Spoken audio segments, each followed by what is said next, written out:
Pernah nggak sih Anda lagi di tengah keramaian di sebuah ruangan yang penuh banget sama orang dan suara bising, tapi rasanya kok sendirian banget?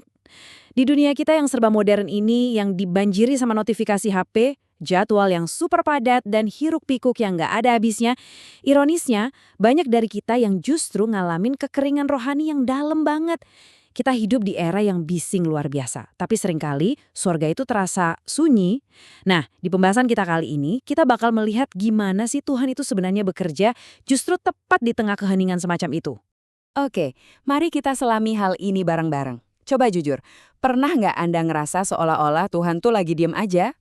Kayak Anda udah berdoa, rajin ibadah, ngelakuin semua rutinitas agama Anda, tapi rasanya doa-doa itu cuma mentok ke plafon kamar. Nggak ada jawaban. Kalau Anda pernah ngerasa gini, tenang aja, Anda nggak sendirian. Faktanya, ini adalah kondisi rohani yang persis banget dialami sama bangsa Israel ribuan tahun yang lalu, yang dicatat di kitab 1 Samuel pasal 3. Kita masuk ke bagian pertama, keheningan di tengah ibadah. Ini tentang latar belakang 1 Samuel pasal 3, di mana terang rohani mereka mulai meredup. Coba bayangin deh, situasi di masa itu tuh benar-benar suram.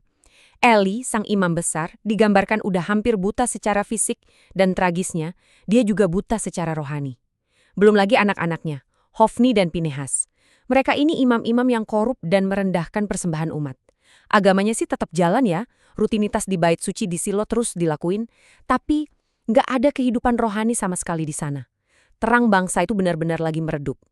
Nah ini kan kayak tamparan keras ya buat kita sekarang. Di satu sisi rutinitas agama modern kita tuh sibuk banget. Gereja penuh acara, kegiatan di mana-mana, bising aktivitas. Tapi di sisi lain, catatan 1 Samuel bilang, adapun firman Tuhan jarang pada waktu itu.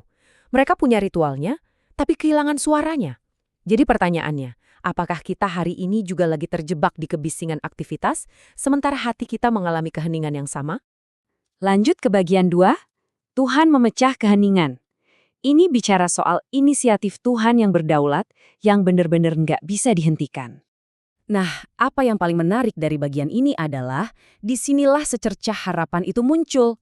Saat manusia gagal total, saat para pemimpinnya korup, dan saat firman Tuhan rasanya langka banget, Tuhan tuh sebenarnya nggak pernah sama sekali kehilangan kendali. Dia selalu ambil inisiatif pertama buat mulihin umatnya.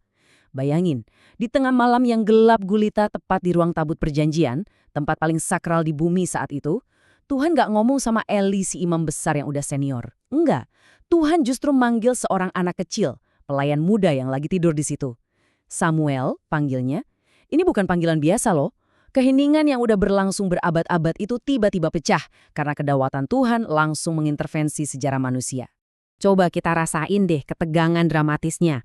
Pas panggilan pertama, Samuel langsung kaget dan lompat dari kasur. Teksnya bilang dia lari ke tempat Eli dan bilang, "Ini aku, bukankah engkau memanggilku?" Samuel ini emang semangat banget mau melayani, tapi dia masih kebingungan.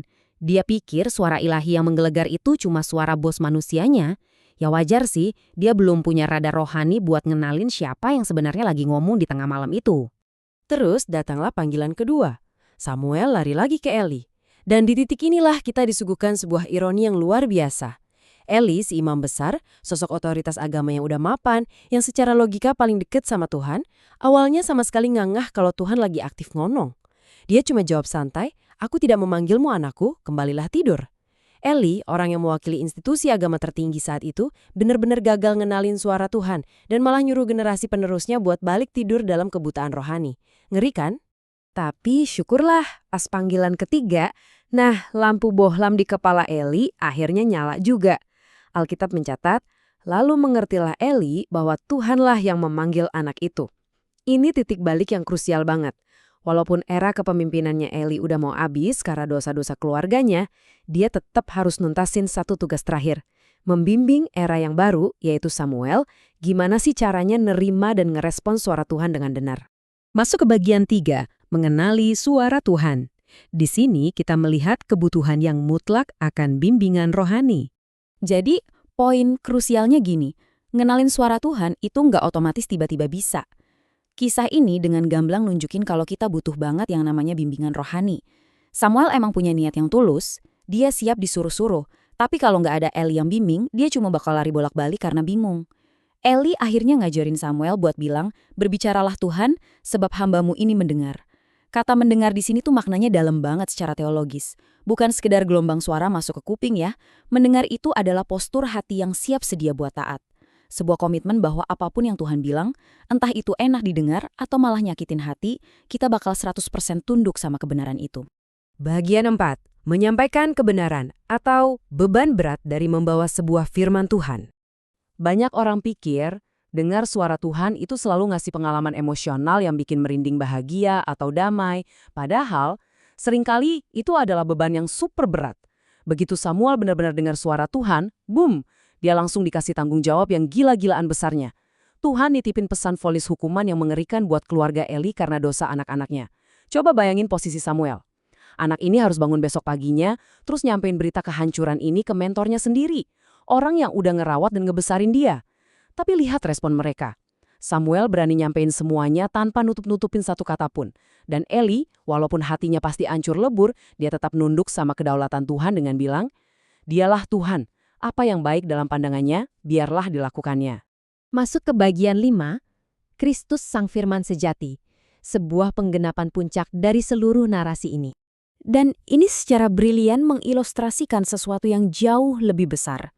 Cerita sejarah ini emang keren banget, tapi kalau kita berhenti di Samuel aja, kita bakal kehilangan gambaran utuhnya. Seluruh kisah di Perjanjian Lama ini tuh sebenarnya lagi nunjuk ke satu klimaks teologis. Di satu sisi ya, kita lihat Samuel sebagai perantara manusia yang setia banget. Dibilang tidak satu pun dari firmannya dibiarkannya gugur lewat Samuel. Tapi Samuel ini aslinya cuma bayangan. Bayangan yang mengarah ke penggenapan sempurnanya, yaitu Yesus Kristus. Kristus itu bukan cuma pembawa pesan kurir biasa, dia adalah Sang Firman itu sendiri yang menjadi manusia. Yesus dengan sempurna nyampein seluruh kehendak Bapa dan gak ada satupun janjinya yang meleset. Kalau Samuel aja berani nyampein kebenaran yang keras ke Eli, Kristus ngelakuin yang jauh lebih besar. Dia menanggung seluruh kebenaran dan penghukuman Allah itu di atas kayu salib. Buat kita. Bagian 6. Mendengar di era modern. Mari kita lihat gimana kita bisa menyelaraskan frekuensi rohani kita hari ini. Nah, sekarang kita pindah ke hal praktisnya. Ngerti teologinya emang penting banget, tapi pertanyaannya, gimana cara praktiknya buat kita sekarang? Di era yang super berisik ini, gimana cara kita nyetel frekuensi rohani kita biar pas? Dari teks ini ada 3 langkah disiplin rohani yang bisa kita tarik. Pertama, kita benar-benar harus sengaja membungkam distraksi modern. Cari tempat yang tenang, singkirin dulu HP Anda, matiin semua kebisingan. Kedua, cari firman-Nya secara aktif. Tapi ingat ya, Tuhan itu ngomong paling jelas dan paling keras di zaman sekarang lewat Alkitab. Firman-Nya yang udah tertulis. Jadi jangan cuma duduk nunggu suara gaib, tapi bacalah Alkitab Anda. Dan ketiga, posisikan hati Anda buat taat. Mendengar itu berarti tunduk. Datanglah ke Tuhan bukan sambil bawa daftar wishlist doa, tapi bawa hati seorang pelayan yang siap sedia. Jadi pada akhirnya, eksplorasi kita hari ini mengerucut ke satu pertanyaan yang sangat menantang. Berbicaralah Tuhan sebab hambamu ini mendengar. Kalimat itu gampang banget diucapin, tapi butuh nyawa dan keberanian luar biasa buat benar-benar dihidupin. Di tengah semua keheningan, ketidakpastian, atau bahkan di tengah kacaunya jadwal rutinitas Anda sekarang ini, apakah Anda benar-benar siap ngebiarin Tuhan ngomong? Dan yang lebih penting lagi, kalau Dia bicara, apakah Anda siap buat taat apapun itu isinya? Coba deh renungin hal ini sebentar, siapkan hati Anda dan mulailah sungguh-sungguh mendengarkan.